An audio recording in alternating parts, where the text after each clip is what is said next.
বিষয়ের পরে আজকে নোয়াখালী, বৃহত্তর নোয়াখালী ওলামায়ে কেরামের দেশ, মুফতি মুহাদ্দিসের দেশ, পীর দরবেশের দেশ, ভালো মানুষের দেশ। এই দেশের মধ্যে আজকে নোয়াখালীর জমিনে আমি 1964,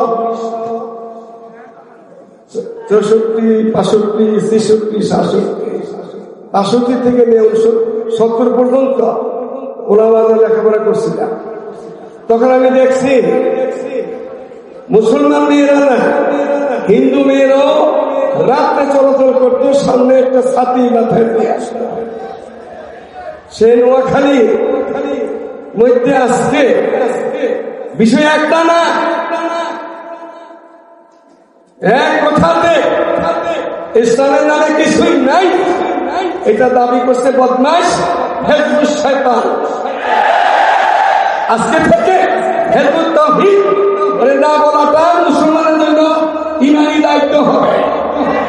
হিজবুত শয়তান, শয়তান কত পৃথিবীতে আসছিল, বলে শয়তানের চালাচমন্ড, সমস্ত শয়তানের ঠাকুর হইল এই বাইজিদের জামাই ছেলে।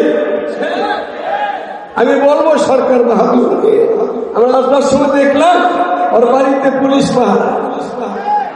এই পাহারাটা কেন দিলেন?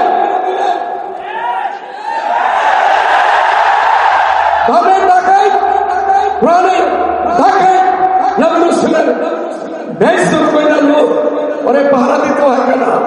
ওরে তো বাইন্দা আসবে নোয়াখালীর যত রকম ময়লা জায়গা আছে ওখানে বাইন্দা রাখার করছিল, পাহারা করে দেওয়া হবে না। আমি লম্বা কথা বলার আগ্রহ নাই। আর আজকে এখানে সারা দেশে ওলামায়ে কেরাম আছে, ওনারা বয়ান করবেন, যারা বুঝায় বলতে পারেন। বহু ওলামায়ে কেরাম এখানে আছে, নওজওয়ানেরা, ওনারা এই বিষয়ের উপরে মালুমাত আছে, ওরা বলবেন। আমার শেষ কথাটা হইল নোয়াখালী, এটার মধ্যে ফেরি, এর মধ্যে লক্ষ্মীপুর, সাথে চাঁদপুর, কুমিল্লা, বর্তমান বাংলাদেশে বৃহত্তর কুমিল্লা, বৃহত্তর নোয়াখালী, সারা দেশে চট্টগ্রামের মধ্যে বড় বড় মাদ্রাসা, কিন্তু নোয়াখালী কুমিল্লাতে ওলামায়ে কেরামরা ভরা। এখানে কেন টাকা পাইল? এখানে মন্ত্রী সাহেব কি করে? এখানে মুফতি সাহেবরা কি করে? এখানে ওয়াইদিনরা কি করে? বাংলা থেকে ওয়াজ করতে থাকবে আর ঘরের ভিতরে নবীর দুশমন, আল্লাহর দুশমন নোয়াখালীতে ওয়াজ করবে। এটা করতে দেওয়া যায়? আজকের লেগে এতটুকু বর্তমান সরকার ওলামায়ে কেরামের কাছাকাছি আছে, ওনাকে বুঝাইয়া যদি মাটি করে দেওয়া যায় সবচেয়ে ভালো। তা যদি না হয়, আগামী দিনে কোন ওয়াইদিনে বলে গেছে, আমি বলবো শুধু নোয়াখালী কুমিল্লা থেকে এই মাইতি মতো রাস্তা না, যত রাস্তা আছে সব বলক করে দিয়ে এখানে থেকেই এই দাওয়াত হিজবুত তাওহীদ, হিজবুত শয়তান থেকে আমরা আসল হিজবুত তাওহীদের দিকে ডাক দিয়ে সরকারকে বুঝাবো, জনগণকে বুঝাবো। একটু না ফিরে তাহলে বাকি এমনি হয় না।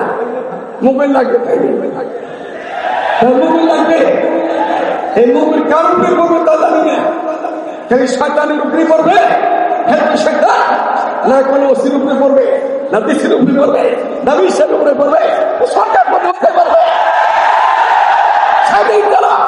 আমাদেরকে বলতে না হয় আপনারা কি করবেন। আমি যখন আসতেছিলাম আজান হওয়ার আগ দিয়া মনে হয় আমাদের কোন কর্মকর্তা বাংলাদেশে ওনার বক্তৃতা ছিল, আপনারা কোন এমন কাজ করবেন না। আমাদের বলেন কেন? এই কথা আপনি বলেন কে? মুসলমান আমাদের বললেন, ওরে দাঁড়ায় পড়া যায়, ওরে বাংলাদেশে ভেট করে দেয়, ওরে যাবতীয় জেল দিয়ে দেন, ও তো ফাঁসির কাজ করে ফাঁসি দিয়ে দেন। আমাদের কেন বললেন? আপনি সরকারের পক্ষ থেকে লিখে থাকেন, এমপিরা, মন্ত্রী, আপনি জানেন না? আপনি মুসলমানের বাচ্চা, মুসলমান আপনি, আমাদের কেন বলবেন এমন কাজ করবেন না যে কাজে নাকি অশান্তি তৈরি হয়? অশান্তি তৈরি করছে কে?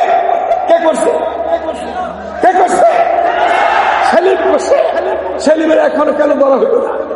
সেলিমের বাড়ি কেন পাহারা দেওয়া হয়? কে পাহারা দিতেছে?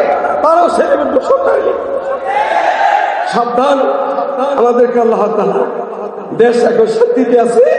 দেশের সরকার যাতে সুন্দর মতো উলামায়ে কেরামের পাশে দেখবে, আহলে হক কওমি অঙ্গনে উলামায়ে কেরামকে সাথে রাখা দেশ চলাইলে আগামী দিনে আগে নোয়াখালী হবে ইনশাআল্লাহ।